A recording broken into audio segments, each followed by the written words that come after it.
Hello, this is Angelia, and you're listening to or watching the podcast, Why You Do What You Do. I'm trying not to sneeze here, but bless me. It's been happening all week. Yeah. Itchy runny nose stuff. You're watching the podcast, Why You Do What You Do, or listening to it. It's a podcast that talks about human development and psychology to help you maybe figure out a little bit more about why you do what you do. And today we're going to talk about how does age affect job performance and attitudes towards work. Now, we all probably have an opinion on that. So, but I have noticed, some of the older folks do a better job. But there are some older folks who are very slow and can't seem to get the job done. And then attitudes towards work, I feel like older folks have a better attitude, they have pride in their work, and they want to get it done and get it done right so they don't have to, fuss with people, argue with people, and have problems, having to do stuff over. That's just been my observation. Older workers are often more productive than younger workers. So see, young folks, y'all need to step up your game. Although they may work more slowly than younger people, they are more accurate. So like I say, the older folks care about what they're doing. They want to do it right so they don't have to do it over. Because that's a waste of time. And if you can get it done right the first time, then that saves your time. There were days I worked at a, what do you want to call it? Direct marketing place. If we got done early enough and no more jobs came in, we could go home. So, some of us older folks, we were all too happy to get it done and get it right the first time because we knew if quality control caught something that was not right, we'd have to do it again. So, that's just something the older folks learned that the younger folks hadn't learned yet. Older workers tend to be more dependable, careful, and I know that there were a lot of young folks at a place I used to work. They didn't used to hire young folks from high school, but they started doing that. And a lot of them missed a lot of days. So depending on them to be there would have probably been foolish because they just weren't going to be there. Careful, like I said, older folks, we realize that if we get it done right the first time, we don't have to do it over. Responsible, again, we take responsibility for our deal. And frugal with time and materials. We want to use our time well. We want to use our materials well so we don't waste and get in trouble or have to pay or whatever. Than younger folks. And their suggestions are more likely to be accepted because the higher-ups know that this person has, like my husband, like I said the other day, he has 30 years experience plus on the job, and a younger worker had an idea about something, and he was wrong, and cost the company some money, and the customer too, but my husband just heard it new, he just knew, and so his boss, they checked on the thing, and they found out my husband was right, the old guy in the shop or the office, he probably has a handle on, some things. While work requiring a quick response is likely to be done better by a young person, work that depends on precision, a steady pace, and mature judgment may be better handled by an older person. So it behooves you to have young people and old people in your workplace because there's different types of work and different needs. And a good manager understands that. A good manager knows if I want it done it quick, I'll get little Johnny over here to do it. If I want it done right and impressive to whoever I'm going to show this to, I get Dan over here. Couldn't think of another name for a random dude. Somebody I didn't know. If anybody, I'd be putting a little name on there. But anyway, he might be the better choice to do it right and make it look good, for the higher ups because he knows how this works and what's expected. So a good manager understands you need both kinds of workers for different things.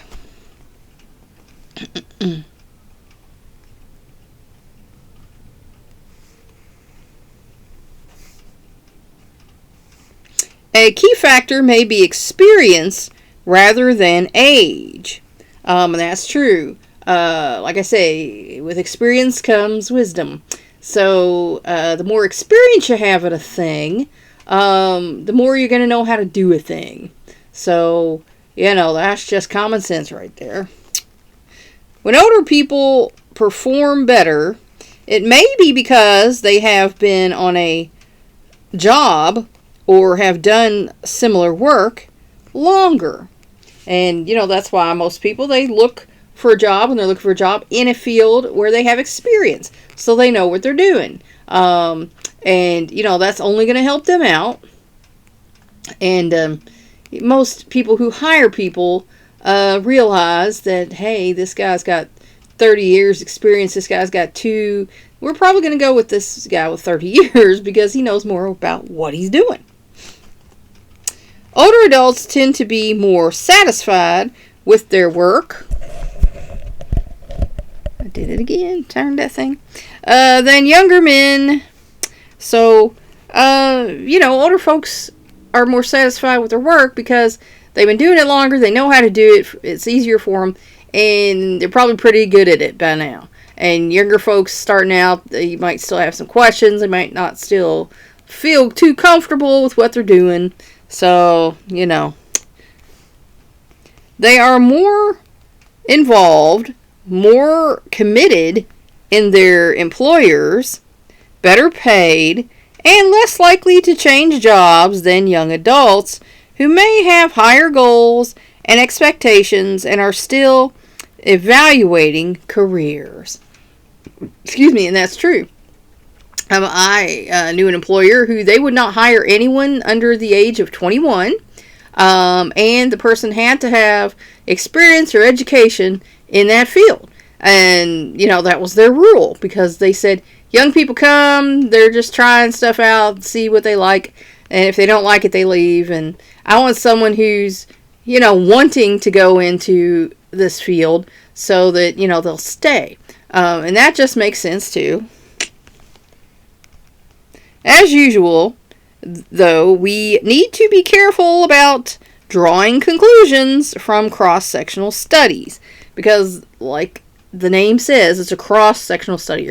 You're studying a cross-section of the population. And anytime you do that, there are variables, and like I say, everybody is unique, so every person in the study is not going to have the same exact outlook, experience, or whatever. So,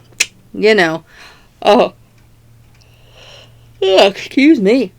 It's hard to sometimes look at cross-sectional studies and say that they're 100% valid.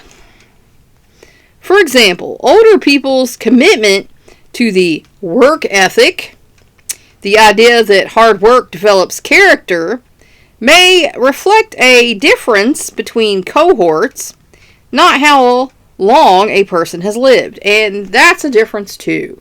The way a person was raised, the way a person's ideals were formed, differs from person to person. Like, there's a big gap in America right now between ideals. Because some of us were raised that you're to be, a good person, to be inclusive of other people, to be thoughtful and kind, and, love on people and not do bad things, to be a good, decent person. Others of us either were raised or developed the ideals that it's okay to be selfish, it's okay to get yours at the expense of everybody else, and you don't have to be a nice person, because you can run over people to get your way. There are differing ideals, and from person to person that even differs. So, sometimes that's where we develop some problems, because we butt heads on differing ideals. Most people who watch me know I'm a, moderate person. I'm not super conservative. I'm not super liberal. But I have opinions on things based on, the way I was raised and the way I've developed as a person and found things to work for me. So, that's why I tell people, up front, when I meet somebody and, they're interested in me or whatever, and I'm like, okay, I have a problem with isms. So if you hold any isms, I'm not the kind of person you want to be with. So, and I also have a problem with people who, my children call them Karens and Kevins, who think that they own the world. They're the petty tyrant of their own little domain. And then, like, their domain spills into your domain, and you're like, no. You might be the little petty tyrant of your domain, but you're not the one of mine. So you need to get a grip and get real. So, I butt heads with some people who don't have the same ideals as me, and we all do. Like I said, my goal is to be a good person, to be an intelligent person and a thoughtful person, to be a loving person, and to be a decent person. If your personality veers off of that and you think certain things are okay and it's okay to treat other people certain ways, then we're probably not going to get along, because I don't see any reason for that. There's no reason for that at all. And life's too short to be making other people miserable. Why bother? I don't know. They just love drama is all I know. In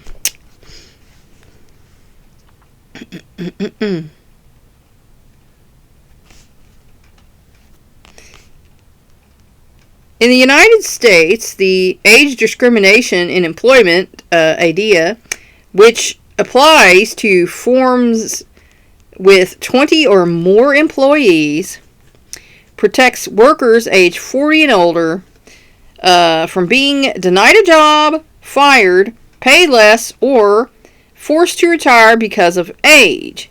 Now, I worked at a company where the new boss came in and he told the older employees that they were burnt out. That he told the person running the department that they need to get rid of these old people because they were burnt out. He wanted the younger people who were setting more leads. But they were fake leads. We would hear them just do, well, let them come out anyway. Let them come out anyway. And people would be like, no. You could hear them yelling on the phone. No, I said no. But these teenage guys were setting these leads anyway, so they had all these leads. And us older folks, might have only one or two. But like I said, I had a $25,000 sale one time. So we're setting quality leads, and these younger guys are setting garbage. But this guy who came from sales wanted to see the numbers. But anyway, from what I heard, they had another thing, and they let all their old, burnt out people go. And then they lost their other showroom. The company went into trouble. They had to get the old boss back to run some commercials and stuff like that to try and help them out. So, sometimes old folks have a better handle on what's right for the company that they work for than younger folks do. New ideas are good, fresh ideas are good, but like I say, if it's not working, then it doesn't work, If it ain't broke, don't fix it, because it works.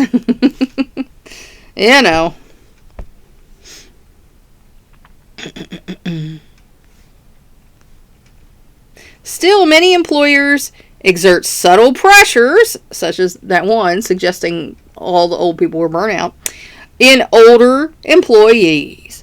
And, if you are a victim of that, certainly you can take that, to the authorities, because it is illegal presently.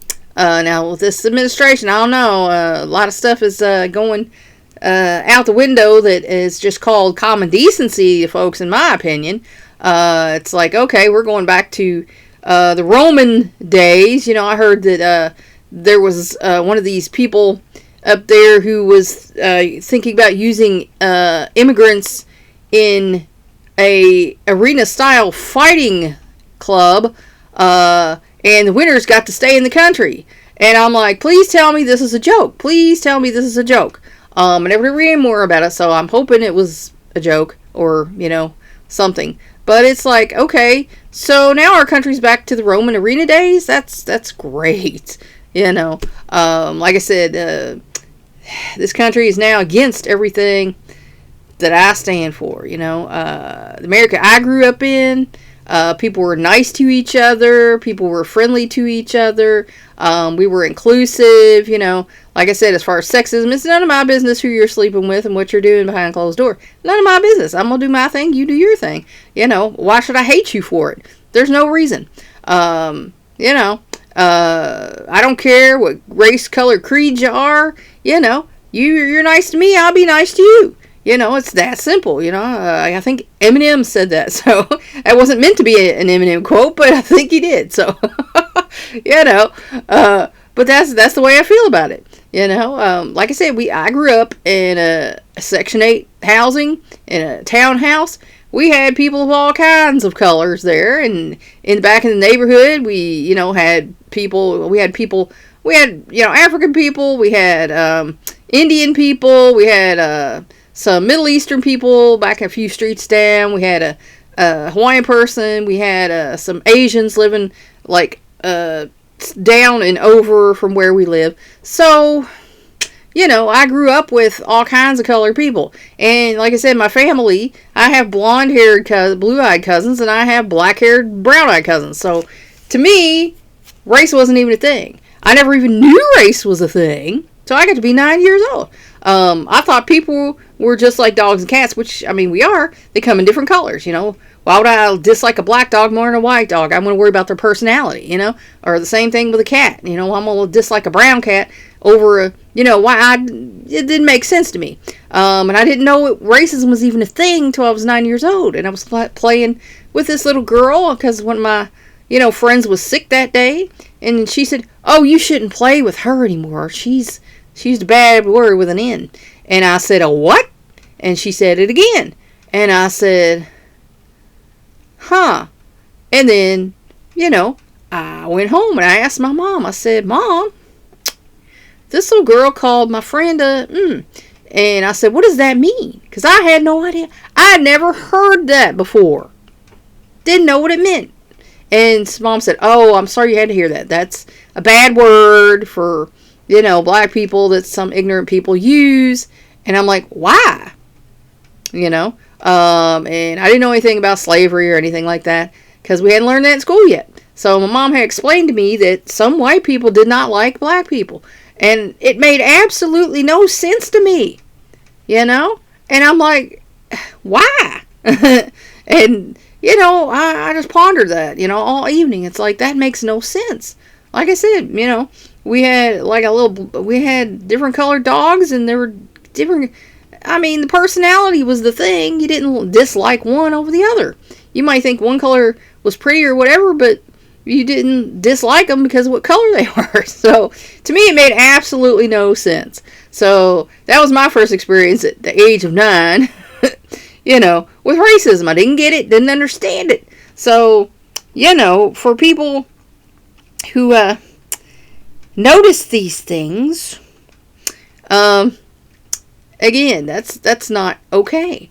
So, to me, what's happening now is just a total travesty, because, like I said, this is not the country I grew up in. I grew in a country that where, wow, we had liberty and justice for all, it didn't matter, like the words on the, Statue of Liberty, and France was talking about taking it back because we're not that country anymore, and I'm like, well, I see your point, honestly, I really do. So I don't know how it's come to this, but it has. But like I said, I was raised to be, a good, intelligent, thoughtful, loving, decent person. I'm not going to say I was 100% all the time, especially as a kid. Kids are bad, and we all know that. You ever had kids, they're bad, they're sneaky. But, as an adult, I started taking more to heart the lessons that my grandmas taught me, and, later on, my mom even. and, things that I picked up here and there from mentors, teachers, Mr. Rogers. I mean, I watch Mr. Rogers all the time. People laugh about Mr. Rogers. But you know what? If you listen to the things Mr. Rogers has to say, he's a pretty cool guy, and he's pretty smart, and he's got a pretty good handle on how to treat your fellow man decently. So, like I'm saying, what's happening now is so foreign to me because it's not the way I was raised. It's not the country I grew up in. So to have things go back to that point, I'm just like, what in the world? How has it come to this? I can't believe this is even real. I keep hoping it's a nightmare and I'm going to wake up and it's going to be over. That sort of thing. So, I've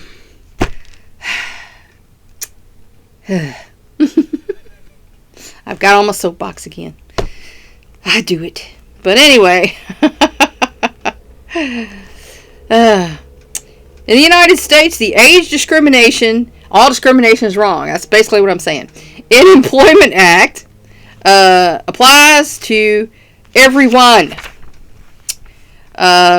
Powerful immunitions for older workers fighting age stereotypes come from a comprehensive study by an interdisciplinary task force commissioned by the United States Congress. So I think we still have that for now. The chief findings were that 1, physical fitness and mental abilities vary increasingly with age and differ more within age groups than between age groups. So, you can't say all older workers are not swift enough or dexterous enough to do things because there are younger folks who are not swift enough and dexterous enough to do things. So the whole comparison of age group thing doesn't apply across the board. And 2, tests of specific psychological, physical, and perceptual motor abilities can predict job performance far better than age can. And that's why some places of work have you take tests like that. There's a, auto manufacturer plant down the road. My son applied there. He had to take this test. And he was pressured to do it by a family member. I already knew he was handicapping his hands. And I pulled that up as in saying, why are you putting him, why are you going to do this to him? He's handicapping his hands. He has severe ADD.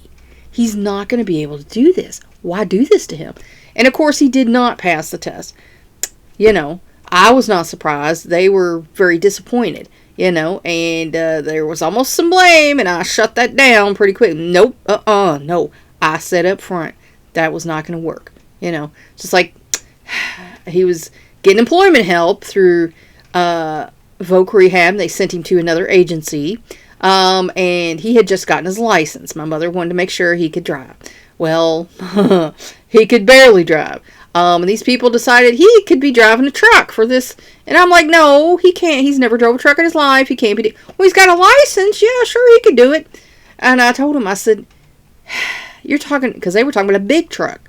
And I said, that's not going to work. He has no experience doing that. He's not that great a driver anyway. It's not going to work. So they told him to do it. And he said, I'll do it. I'll try. Because he's got a great attitude. He's got a great attitude. He will try anything, try to do anything. He would give you the shirt off his back. He'd do anything in the world for you. But he wrecked the truck twice. So they let him go. And I came back on those people. I said, I told you this would not work. You insisted. Now you've got him so upset that you put him in this situation and he's depressed and he doesn't want to look for any more jobs. This is on you. This is your fault. And they were like, well, we thought. And I said, but I told you. Because I had a little side conference with him. I had him go up, and get us a drink or whatever. And I had a little side conference with him. I said, he can't do it. So sometimes people, with different abilities, there are limitations. And that's what these tests are designed to find out, is if there are limitations to the job that this person is applying for. And a lot of applications have, is there any disability or problem that would keep you from performing this job? And of course, I don't think anybody's ever honest on those things, but I am. But I think I see people filling out stuff and they kind of come to that point and they just like skip that. They don't bother with that. But there are folks with mental and physical disabilities who can't do everything that other people do. And if you want to apply for a job, certainly go apply for a job. I worked at a company where they instituted psych testing because we had this one fella who, he was interesting. And he got mad and threw a fit, went and yelled at the owner of the company, and then left. And we were all a little bit, whoa. So, they decided, we're gonna institute that now. If you're gonna work here, you're gonna be psych tested. One of the doctors who did me, and you'll be happy to know, he said I was a fairly well-adjusted person, especially considering, because we had to fill out, if you had childhood trauma and stuff like that. And he said, you're a fairly well-adjusted person considering all you've been through. And I was like, yeah, I passed. I got, I got a good report. So, some employers, and I know now and even more, like different jobs my sons have applied for, and I look at this thing, and they're asking all these weird, how do you feel about this? How do you feel? And I said, that's a psych test. That's what that is. It's a psych test. And if employers, want to do that psych test, manual dexterity test and things like that, that's within their right to do that, because they need to know that you can handle the job you're applying for, because they don't want the turnover, of you coming in, quitting, and, them having to look for somebody else. So that is something that they still can do, and they still do that. And I think it is a good thing, honestly, because, that would have been worse if they would have hired my son on, and he got in there and actually started working and just couldn't do the job. And then he would have, wasted their time to get him hired and badges and all that kind of stuff. And then he's out the door, and he would have felt even worse, and then they would have been madder. So, I think it's a good thing, honestly, most of the time. And, if any of you agencies are listening, parents do know their child better than you do, especially if they've, gone to every ECE meeting they've ever had up through school, and they've talked with the counselors and everything. They know this kid better than you do. And I think it's important to not put people in situations that they really can't do. I mean, you're setting them up for failure, and it's a dang shame, because, it impacts their self-esteem. And, that to me is probably one of the worst things that you can do to, person, especially a young person. So, no. I'm on my soapbox again, ain't I? But, I think people should have a soapbox. You should have something you believe in, because if you don't believe in anything, you'll fall for anything, right? So, no. That's where I'm going to leave you for today. Now, I hope that helped you figure out a little bit more about why you do what you do. Because sometimes age does affect job performance, and sometimes it don't. And attitudes towards work definitely affect your work performance. Because if you have a bad attitude, you're going to perform poorly, and we all know that. So, anyway, I hope this helped you figure out a little bit more about why you do what you do. Please like and share this educational program so we can spread it around the world. Excuse me. If you want to help me out, subscribe to my YouTube channel. If you want to help me out even more, go to my Patreon page and become a patron. That's all for now. Until next time.